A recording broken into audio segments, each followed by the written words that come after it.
Hey stylist, welcome back to my channel. I'm super excited as always to be back to answer another question. I love this Ask the Stylist segment because it gives me the opportunity to answer y'all's questions and to give y'all my point of view on my response. A lot of what I've learned is from experience, from trial and error. I've taken a few courses, I've taken a few classes, more so on business though, not necessarily on styling. So I'm all about the business side of things and really helping you to understand that styling isn't just something that you can do on the side or just something that's creative. It's a business, and if you take it seriously, you can be extremely successful in this. So for those of you who don't know me, real quick, my name is Kristen. I'm the CEO and founder of PSU, which is Project Style University, where I help first generation personal stylists really transform their love for styling into a profitable business. I have been doing this since 2013, the styling, but I have been coaching stylists since 2020. And y'all, it's been a pleasure just taking y'all through my journey and being transparent and sharing my honest feedback and honest experiences with y'all.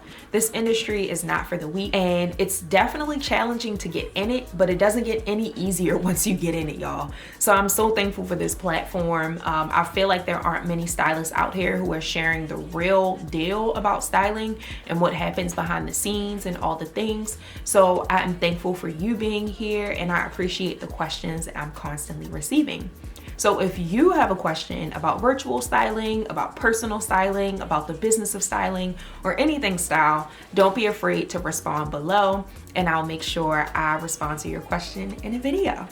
So let's hop into today's question. All right, so the question is gonna pop down below on the screen, but it says, I'm a former personal stylist who became a stay-at-home mom for the last 10 years. Now I want to start as a virtual stylist.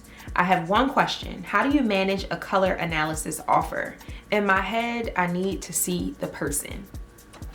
So y'all, first off, let's talk about what color analysis actually is. So Google says color analysis is a method for identifying colors that complement a person's skin tone, hair color, and eye color. Color analysis, I will say, is important. I think it's definitely a benefit for a lot of stylists to know what color analysis is, especially if they don't have the experience with working with different skin tones and different complexions. I think a lot of women really struggle with color and wearing color and how to do it properly. So they just think color analysis is something that is important and they love it. I will say a lot of women love it and a lot of women are talking about it. But for me personally, I don't offer color analysis. I don't teach color analysis. It's just something that I honestly don't believe in. Like I've said in previous videos, as a personal stylist or just as a fashion creative, you can do what you want. You do not have to offer something that isn't a strength of yours. You also don't have to offer something that you don't believe in. It's important to have your styling theory or just your styling beliefs.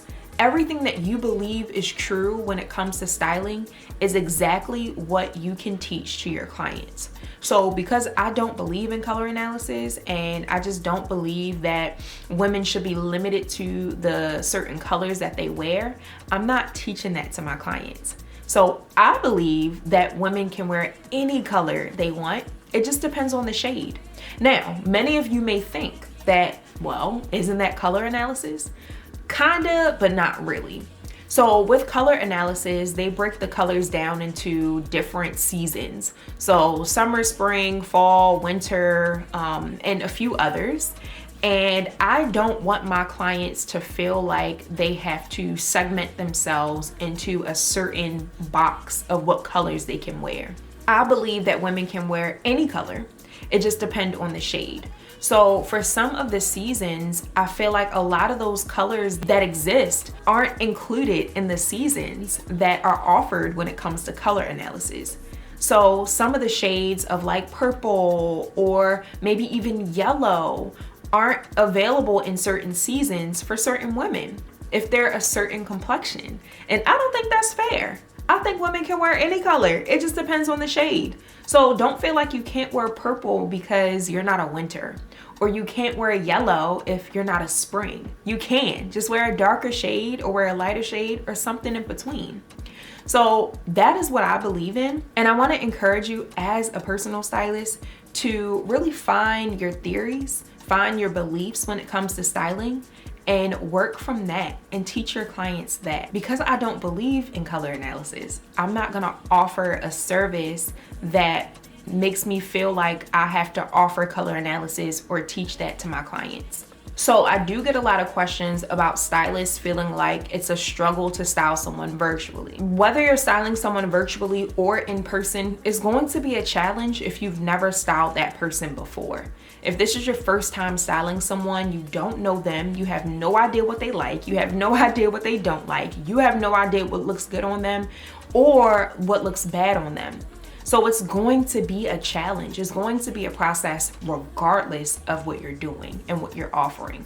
So once you get an opportunity to actually have a few in-person clients and get the experience of styling clients in person, then you can transition into virtual styling. So in order to make sure that you are providing them with the best experience possible when it comes to color, you gotta make sure you have good lighting. You have to make sure the client has good lighting so everything can be seen. You also have to make sure when you're shopping online and choosing the colors that you give the client a reason as to why you chose that color, why you feel as though that color works well for them. I know that it makes the client feel a lot more comfortable when you have an explanation behind why you do things. So it's not just about picking out colors and picking out patterns because it's cute.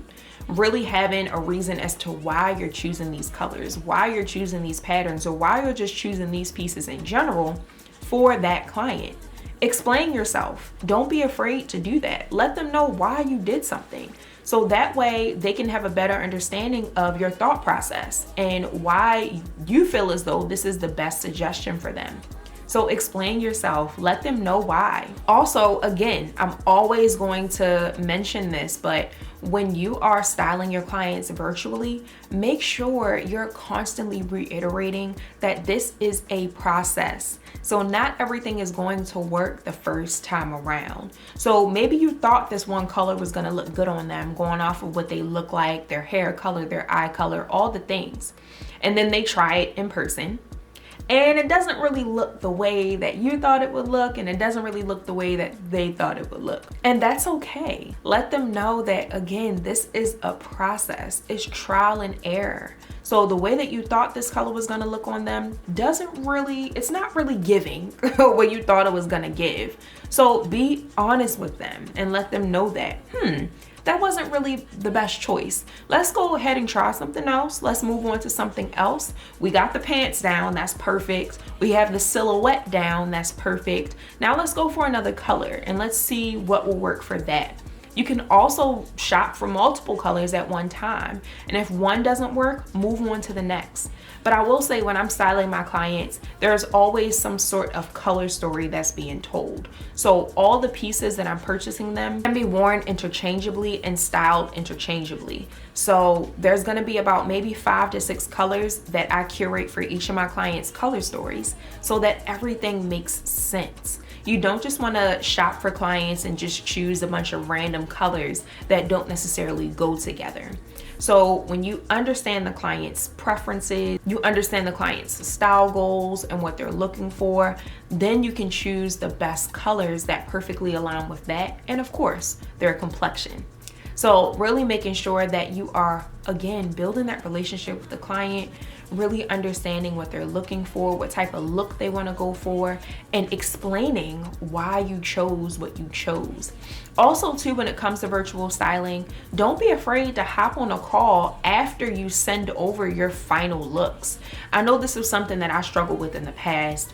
I would virtually style a client, I would send over their lookbook, and in the email, I would let them know like, hey, if you have any questions or if there are any changes you want to make, feel free to respond here.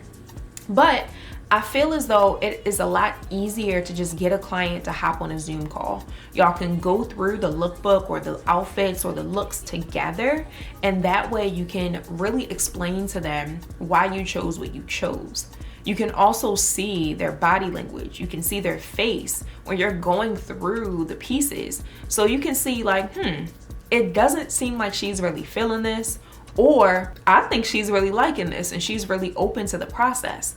But don't forget that this is a collaborative experience. Yes, you're doing most of the work, but it's also important to make sure the client is doing their part too, to make sure that this experience is exactly what they're looking for. So I think that's it. That sums up the question. Hopefully I was able to answer that question for you correctly. I know it's gonna be a challenge, but it's definitely all worth it in the end. So thank y'all so much for tuning into another Ask the Stylist segment. I'm excited to see what other questions you all have, so don't be afraid to drop them below. And also make sure you subscribe, you like, and you comment so that you can stay engaged with me and just keep up with everything PSU. So I'm super excited for the next video, but aside from that, thanks again for watching. I'll see you soon. Bye.